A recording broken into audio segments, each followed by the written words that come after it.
வணக்கம். நான் உங்களில் ஒருவன். தென்காசி மாவட்டம் வீரசிகாமணி என்ற ஊரில் சமணர்கள் வாழ்ந்திருக்காங்க. அதோட இடத்த தான் நம்ம அன்றைக்கி பார்க்க வந்திருக்கோம். இந்த மலையை பாருங்கள். கீழே குடைவரை கோவில், கைலாசநாதர் இருக்கிற குடைவரை கோவில். அதுக்கு மேலே நீங்கள் வந்தீங்கன்னா இந்த இடத்த நீங்கள் பார்க்கலாம். ஃபேமிலியாக வாங்க, வயசானவங்க மேலே வர வேண்டாம், ஏற முடியாது.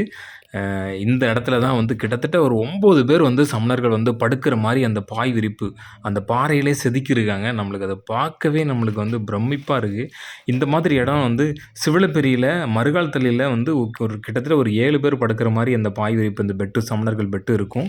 நான் அந்த வீடியோ நம்ம போட்டிருக்கேன். இதை பற்றி ஒரு ஃபுல் வீடியோ நம்ம சேனலில் போட்டிருக்கேன். நீங்கள் போய் கண்டிப்பாக பாருங்கள். ரொம்ப ஒரு அற்புதமான ஒரு இடம். கிட்டத்தட்ட 2000 வருடங்களுக்கு முன்னால் சமணர்கள் இங்கே வாழும்போது இந்த இடங்கள் அப்போ பாருங்கள் எப்படி இருந்திருக்குன்னு.